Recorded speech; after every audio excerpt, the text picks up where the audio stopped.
एक साइंस का मेडिकल है जिसमें बच्चा बाहर बनता है, जिनकी ट्यूब्स बंद होती है या किसी कारण प्रेगनेंसी नहीं हो रही होती कई सालों से, या हस्बैंड की प्रॉब्लम होती है, तो ये इनके लिए बहुत सेफ और अच्छा सक्सेसफुल तरीका है।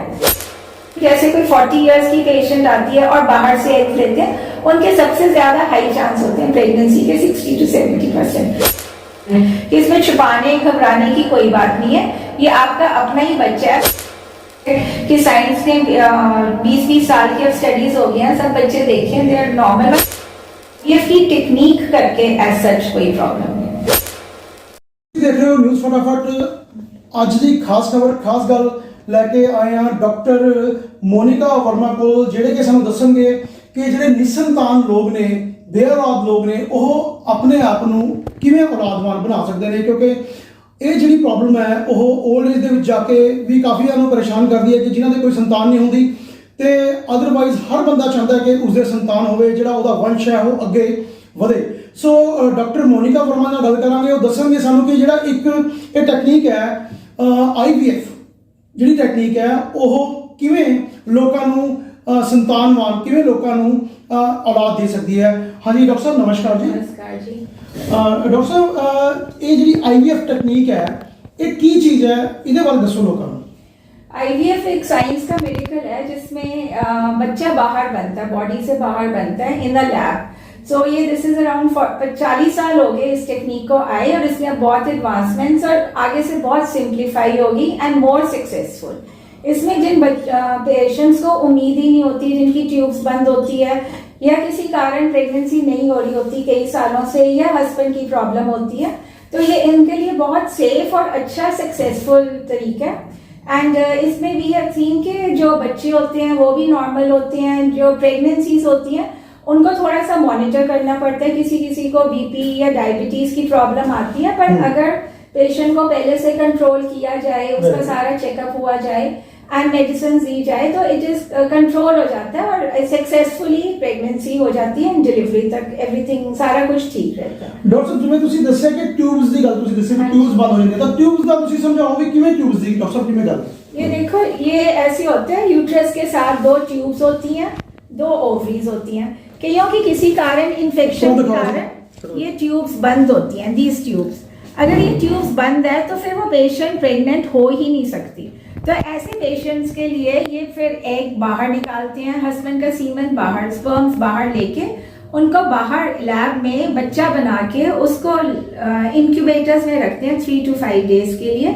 उसके बाद वो एम्ब्रियोज बनते हैं, फिर उसमें से 1-2 एम्ब्रियोज लेके वो पेशेंट के अंदर सिंपल तरीके से ट्रांसफर करते हैं। कोई इसमें पेन नहीं है, कोई प्रॉब्लम नहीं है। इट इज जस्ट कि ट्रीटमेंट 1-2 महीने लगता है,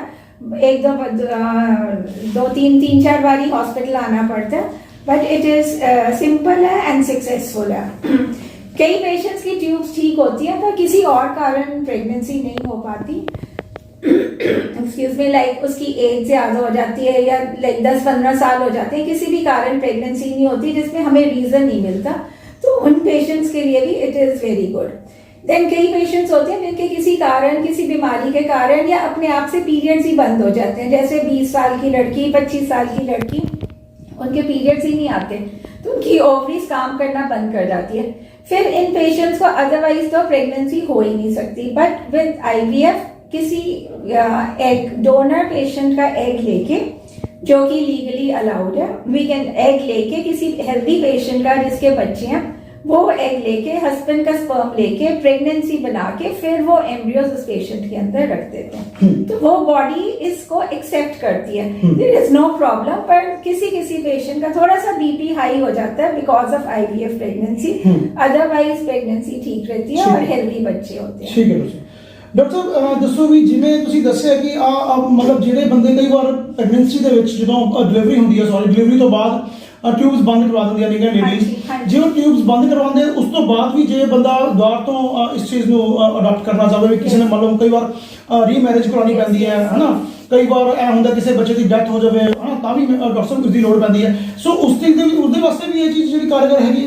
हाँ जी, ट्यूब्स किसी भी कारण बंद हो या किसी इन्फेक्शन के कारण बंद हो या सर्जरी कराई हो, बच्चे बंद का ऑपरेशन कराया हुआ, फिर कई बारी अनफॉर्चुनेटली किसी के बच्चे की डेथ हो जाती है, फिर वो दोबारा से चाहते हैं प्रेगनेंसी, या किसी पेशेंट की रीमैरिज हो जाती है, तो जब ट्यूब्स बंद होती है, एक ऑप्शन होती है ट्यूब्स खुलवा के प्रेगनेंसी कराओ, एक ऑप्शन होती है सीधा आईवीएफ। इवन अगर ट्यूब्स खुलवा के तो भी 100% सक्सेसफुल नहीं होता। कई पेशेंट्स ट्यूब्स खुलवाते हैं, वेट करते हैं, प्रेगनेंसी नहीं होती, फिर अल्टीमेटली ये एक अच्छा सिंपल टेक्निक है जिसमें प्रेगनेंसी होने के हाई चांसेस होते हैं, मे बी 60%, 50%, पेशेंट पे डिपेंड करता है। 100% तो नहीं होता खैर, but very high chances to have pregnancy, especially जिनकी ट्यूब्स बंद हो, जिनकी वैसे हो ही नहीं सकती हो प्रेगनेंसी।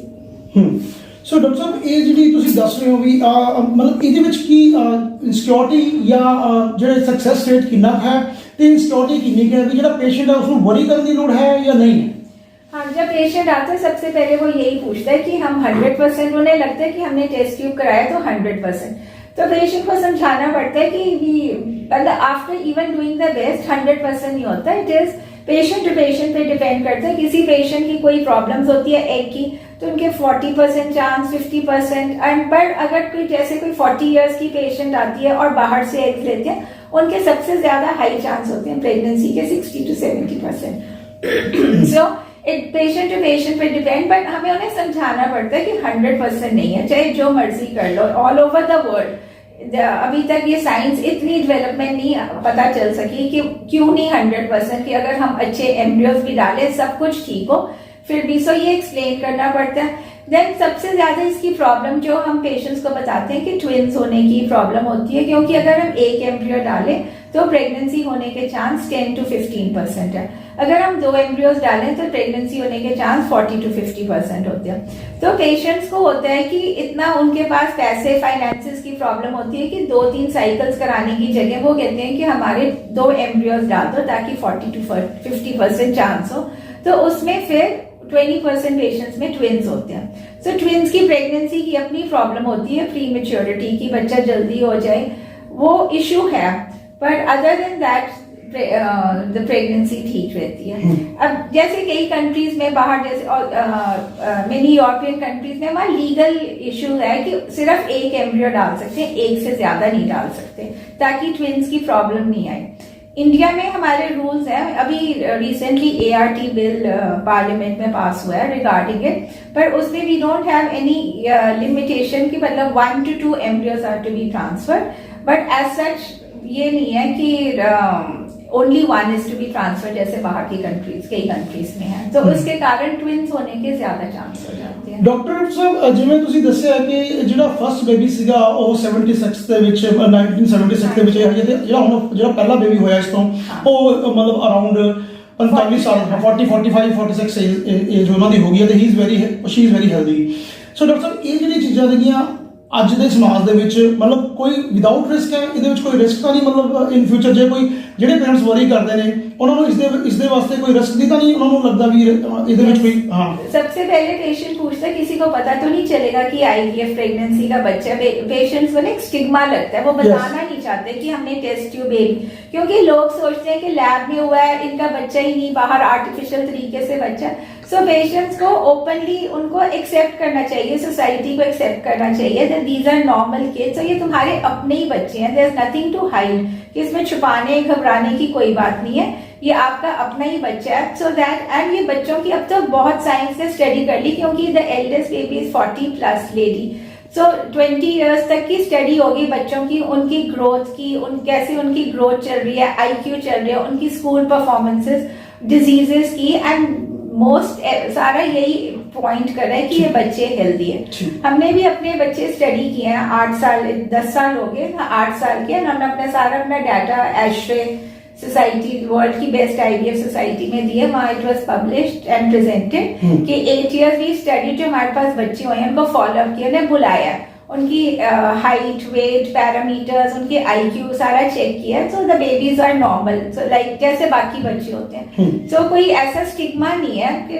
देयर समथिंग, छुपाने वाली कोई बात नहीं है कि IVF से प्रेगनेंसी हो रही है। ਸੋ ਡਾਕਟਰ ਸਾਹਿਬ, ਤੁਸੀਂ ਜਿਵੇਂ ਦੱਸਿਆ ਕਿ ਇਹ ਸਿਰਫ ਆਪਣੇ ਹੀ ਬੱਚੇ ਹੈ, ਜਿਹੜਾ ਹਸਬੰਡ ਵਾਈਫ ਹੈ ਉਹਨਾਂ ਦੇ ਬੱਚੇ, ਕਿਉਂਕਿ ਹਸਬੰਡ ਦਾ ਵੀ ਐਗ ਲਿਆ ਜਾਂਦਾ ਤੇ ਵਾਈਫ ਦਾ ਵੀ, ਦੋਨਾਂ ਦੇ ਲੈ ਕੇ ਉਹਦਾ ਸਿਮਨ ਲੈ ਕੇ ਤੇ ਉਹਨਾਂ ਦੇ ਐਗ ਲੈ ਕੇ ਦੋਨਾਂ ਨੂੰ ਓਵਰੀ ਦੇ ਵਿੱਚ ਪਾਇਆ ਜਾਂਦਾ। ਤੇ ਇਹ ਕੋਈ ਟੈਸਟ ਟਿਊਬ ਜਿਹੜੀ ਬੇਬੀ ਹੈ ਤਾਂ ਇਹ ਨਹੀਂ ਕੋਈ ਕਿਸੇ ਬਾਹਰ ਦੀ ਹੈ, ਉਹ ਤਾਂ ਉਹਨਾਂ ਦੀ ਆਪਣਾ ਹੀ ਬੱਚਾ ਹੈ ਉਹਨਾਂ ਦਾ। ਤੇ ਡਾਕਟਰ ਸਾਹਿਬ ਇੱਕ ਹੋਰ ਦੱਸੋ ਗੱਲ ਵੀ ਜਿਹੜੇ ਜਿਵੇਂ ਬਾਬੇ ਹੈਗੇ ਨੇਗੇ ਬੰਗਾਲੀ ਬਾਬਾ, ਇਹ ਬਾਬਾ ਉਹ ਬਾਬਾ, ਅੱਜ ਕੱਲ੍ਹ ਤੁਸੀਂ ਦੇਖਦੇ ਹੋ ਨਾ ਐਡਸ ਵੀ ਪਬਲਿਸ਼ ਹੁੰਦੀਆਂ, ਅਖਬਾਰਾਂ 'ਚ ਵੀ ਆਉਂਦੀਆਂ ਨੇਗੀਆਂ। ਸੋ ਇਹ ਕੀ ਚੀਜ਼ ਹੈ, ਉਹ ਉਸ ਤਰ੍ਹਾਂ ਦੀ ਕੁਝ ਬੱਚਾ ਹੋ ਜਾਂਦਾ ਹੈ, ਉਹਦੇ ਨਾਲ ਹੁਣ ਕੀ ਟੈਕਨੀਕ ਦੇ ਵਿੱਚ ਫਰਕ है? अब तो कई बाबा से अब पेशेंट को समझा देते, उनको भी पता है कि आईवीएफ से प्रेगनेंसी होती है, वो पेशेंट्स को मोटिवेट करके भेजते हैं। बल्कि जो पेशेंट्स मोटिवेट करके आते हैं वो उनको इतना फेथ होता है कि उनकी प्रेगनेंसी नेचुरली चांसेस मतलब ਤੁਹਾਡੇ ਕਹਿਣ ਦਾ ਮਤਲਬ ਹੈ ਕਿ ਬਾਬਾ ਜਿਹੜੇ ਹੈਗੇ ਨੇ ਉਹ ਹੁਣ ਤੁਹਾਡੇ ਕੋਲ ਭੇਜਦੇ ਨੇ, वो भेजते हैं। उनको भी अब पता है कि आईवीएफ से प्रेगनेंसी होती है, तो अच्छी बात है कि वो ठीक से उनको गाइड कर देते हैं। So that's very good. Doctor साहब एक एक्चुअली ਤੁਸੀਂ ਪਿੱਛੇ ਲਾਏ ਹੋਏ ਨੇ 3 years 1 2 3 ਤੁਸੀਂ ਪੇਸ਼ੈਂਟ ਸਰਟੀਫਾਈਡ ਲਾਏ ਨੇ, व्हाट इज दिस, ਇਹ ਕੀ ਹੈ? ये European society of human reproduction, ये लार्जेस्ट साइंटिफिक फोरम है आईवीएफ रिसर्च का। तो इनकी हर साल एनुअल मीटिंग होती है जहाँ पे ऑल ओवर द वर्ल्ड सब अपना आईवीएफ का काम भेजते हैं। तो वो वहाँ पे 800 पेपर्स एक्सेप्ट होते हैं फॉर प्रेजेंटेशन ओवर देयर। तो around 10,000 people attend this meeting. So उसमें हमने लास्ट 3 ईयर से जो हम अपना आईवीएफ का वर्क भेज रहे हैं, it has been accepted and presented वहाँ पे।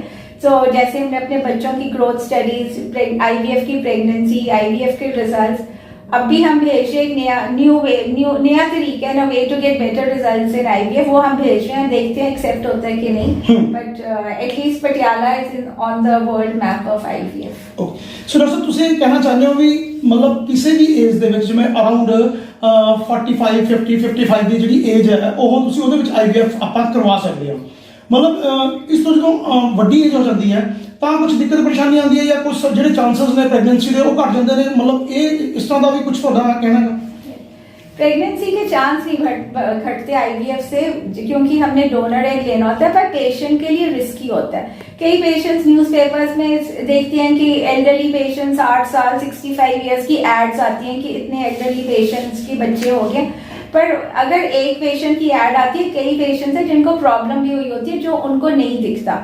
तो हम उन पेशेंट्स को नहीं करते, मतलब लीगली ऑल्सो हम नहीं कर सकते आफ्टर 50 इयर्स। एंड उनको समझाना पड़ता है कि सिर्फ प्रेगनेंसी नहीं होना, तुमने उस बच्चे को प्रेगनेंसी सहनी भी है। तो कई बार प्रेगनेंसी में एकदम बीपी हाई हो जाता है, जो कि स्ट्रोक, ब्रेन की नाड़ी फट जाती है, पेशेंट की डेथ भी हो सकती है एल्डरली एज में आई प्रेग्नेंट होना। सो उनको हम नहीं करते, पेशेंट को बताना पड़ता है कि प्रेगनेंसी सिर्फ प्रेगनेंसी नहीं करनी, तुमने भी ठीक रहना, तो रिस्की हो जाता है एज के साथ। ਸੋ ਤੁਹਾਡੇ ਕਹਿਣ ਦਾ ਮਤਲਬ ਹੈ 50 ਸਾਲ ਦੀ ਏਜ ਤੋਂ ਬਾਅਦ ਹੈ ਜਿਹੜਾ ਉਹ ਤੁਸੀਂ ਇਸ ਚੀਜ਼ ਨੂੰ ਅਵੋਇਡ ਕਰਨ ਵਾਸਤੇ ਕਹਿੰਦੇ ਹੋ ਕਿ 50 ਸਾਲ ਤੋਂ ਪਹਿਲਾਂ ਜੇ ਤੁਸੀਂ ਮਤਲਬ ਕਰਵਾਉਣੀ ਹੈ ਤਾਂ ਉਹ ਕਰਵਾਓ, ਅਦਰਵਾਈਜ਼ ਉਸ ਤੋਂ ਬਾਅਦ after 50 it is risky to do, ਕਿਉਂ ਬਿਕੋਜ਼ ਤੁਸੀਂ ਕਿਹਾ ਵੀ ਬੀਪੀ ਵਗੈਰਾ ਵੱਧ ਸਕਦਾ ਹੈ ਜਾਂ ਬ੍ਰੇਨ ਦੀ ਨਾੜੀ ਫਟ ਸਕਦੀ ਹੈ ਨਾ, ਤਾਂ ਸੋ ਇਸ ਕਰਕੇ ਵੀ ਮਤਲਬ ਅਵੋਇਡ ਕਰਨਾ ਚਾਹੀਦਾ। ਸੋ ਡਾਕਟਰ ਸਾਹਿਬ ਜਿਹੜੀ ਬੱਚਿਆਂ ਦੀ ਹੈਲਥ ਹੈ, ਜਿਹੜੇ ਬੱਚੇ ਆਈਵੀਐਫ ਤੋਂ ਪੈਦਾ ਹੁੰਦੇ ਨੇ ਉਹਨਾਂ ਦੀ ਜਿਹੜੀ ਹੈਲਥ ਹੈ ਉਹ ਕਿਵੇਂ ਮਤਲਬ ਰਹਿੰਦੀ ਹੈ, ਦੱਸੋ ਜਰਾ ਬਿਲਕੁਲ ਸ਼ਾਰਟ 'ਚ। बस ये है कि अगर ट्विंस हो फिर पेशेंट की डिलीवरी 7-8 मंथ में, फिर वो थोड़ा सा इशू होता है कि वो प्री मेच्योरिटी का होता है। पर अदरवाइज अगर सिंगल प्रेगनेंसी वाले बच्चे वो तो ठीक रहते हैं क्योंकि वो पूरे टाइम पे होते हैं। पर जो बच्चे उनके नॉर्मल वेट्स होते हैं, ग्रोथ नॉर्मल है, जैसे कि साइंस ने 20-20 साल की अब स्टडीज हो गई हैं, सब बच्चे देखे दे आर नॉर्मल। मतलब आईवीएफ एज सच करके कोई प्रॉब्लम नहीं है कि कोई बच्चे की बनावट में कोई प्रॉब्लम हो।